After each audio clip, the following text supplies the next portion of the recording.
Hello, and welcome to the Brutal Iron Gym podcast, where our goal is to cut through the BS and deliver the brutal truth about topics related to health and happiness. Today's podcast number 1811. The topic is mindset, and the title is What Does Your Best Look Like? Ooh. I was talking with a client, and they're struggling. They're struggling emotionally, mentally. They're struggling with balancing the chaos of life.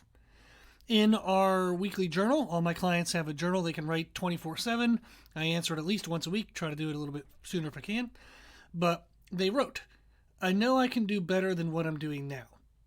I've done better in the past. I just can't seem to get back to what I used to be able to do. And they continued, but they're frustrated that they're not able to, quote unquote, do their best towards their training in nutrition. Now, to give you some background, they have competed before in aesthetic competitions, so figure competitions. They've competed 3 times before, and they've won 1 local show. They would like to get to a national level. They have to build more muscle. So it's a female. She has to build more muscle. That's kind of what's taken the longest time for her. She can get lean pretty quick, but she has a hard time building muscle tissue. So that's what we're working on. Now, part of us working on that is she has to eat enough, which is a struggle for her, and we have to get in the gym and cause some muscle damage, which is a struggle for her, schedule-wise, and how much she has going on. She wants this goal, but she also has a lot of other things going on in life right now. So before, when she competed the 3 times prior, she was in college.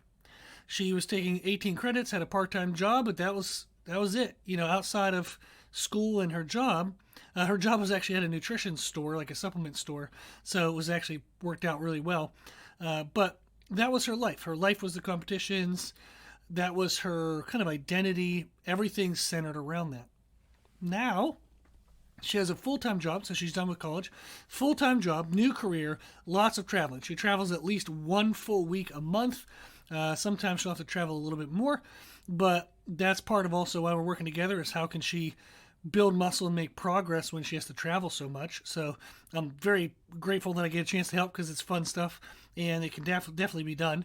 But that's one thing she's dealing with is new job. That comes with, a whole lot of new stresses and emotional, weight. And then the traveling. She's in a new relationship, so she was single when she was in college or dating, but she's in a new relationship and they want to, kind of take it serious. They're actually moving in together, so it's a big thing for them, big thing for her, big commitment. There's definitely some give and take. There's some balance she has to have in that relationship. And then, unfortunately, her parents are going through a separation, and that has caused a lot of emotional stress, a lot of kind of depression and questioning, her own relationship and the possible futures of that. And then, a lot more family communication between her parents and her siblings. Everybody has to communicate and talk more, and that's taking up time. So she's missed a couple gym sessions from being on the phone for 2 hours, talking with a sibling. So it's been chaotic, absolutely chaotic.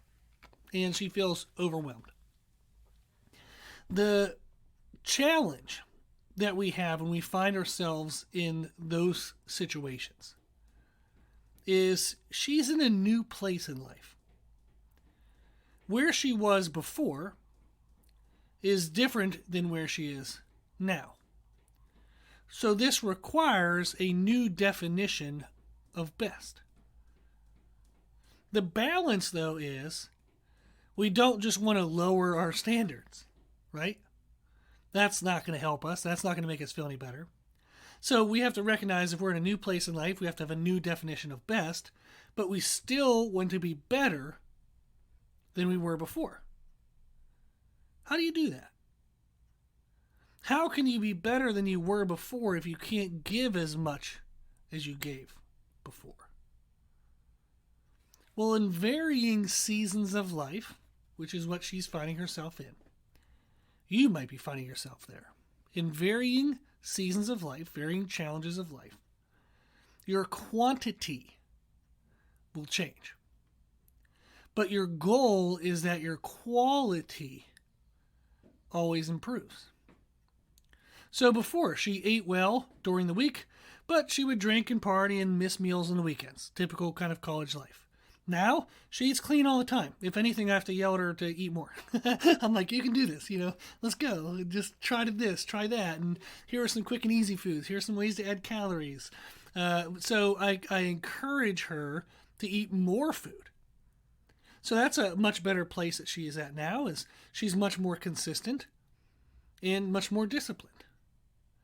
Before, she would go to the gym 2 hours a day, 5 to 6 days a week, and she would be active on that 7th day. She might go for a hike, go for a bike ride, go for a really long walk, but she was active 7 days a week, usually 2 hours in the gym, 5 to 6 days a week. Now, she's maintained pretty much the same amount of muscle, the same leanness. We're just waiting to build more muscle, but she's maintained that with 1 hour workouts 4 times a week. So she went from training 10 to 12 hours a week to now training 4. And she has not lost any muscle mass or conditioning. She's still making improvements. That's huge. That's a much better best, right?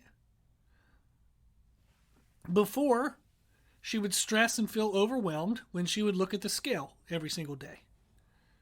But now she weighs herself twice a week because it's a good marker for us to see what's happening with her body. And regardless of what it says, she doesn't emotionally react anymore. She knows it's just a data point. She doesn't freak out and change the food for the rest of the day. She doesn't get nervous, get worried, wonder if everything she's doing is working or not. She has an emotional health around the weight scale. Those are huge, huge. Her quantity of what she can give to her goal in this season of life may not be what she was used to. It may not be what it was before. But her quality has continued to improve. What does your best look like? In varying seasons of life, quantity will change, but you should strive to continue to improve quality. Now, the process of improving your quality isn't a linear, always improving improvement. It does have some ups and downs, has some waves, has some stages. I know for myself in business, I kind of laugh a little bit when I think about it, in the sense that I started Brutal Iron Gym in 2011, so 12 years ago. I was way overwhelmed and just swamped and barely surviving. But now I manage a multitude of more people, but I have evenings free. I have my weekends free. I have a chance to enjoy life with my new wife. So we got married in 2020, and it's been amazing. I always wondered if I would have time for someone in my life. And it's amazing now to be in a place where I manage so many more things, but I was able to make the time, and it's just from improvement of quality of what I do. I can't give the same quantity, and thank God. I'll die. Something had to change. So I don't give the same quantity, but I have a marked improvement in quality. If you're struggling, beating yourself up for not being your best, you may be looking at quantity-related aspects. Instead, look at quality.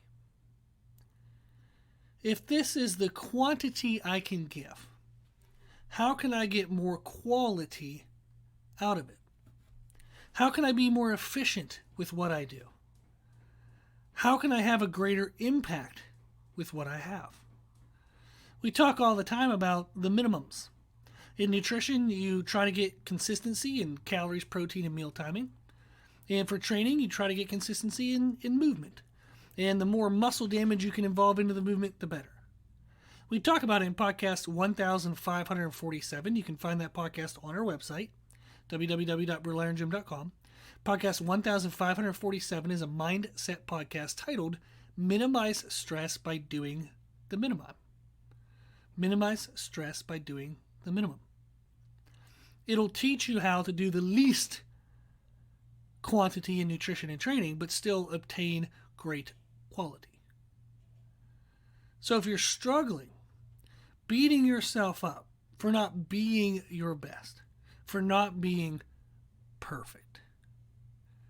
You may be looking at quantity-related aspects. You may be looking at perfection as a quantity measurement. But instead, we want to look at quality. If this is the quantity I can give, how can I get more quality out of it? Okay? I hope that helps. If you have any questions, if you need any help, that's what I'm here for. Just reach out. My email is brutalironjim@gmail.com. If you like the podcast, please share the podcast. If you like the podcast, please consider donating to support the podcast, which you can do on our website. Also, if you like the information we share in the podcast, you can find more from us on our social media channels. You can find us and follow us on Instagram and YouTube under the name Brutal Iron Jim. As always, I hope this was helpful, and thank you for listening.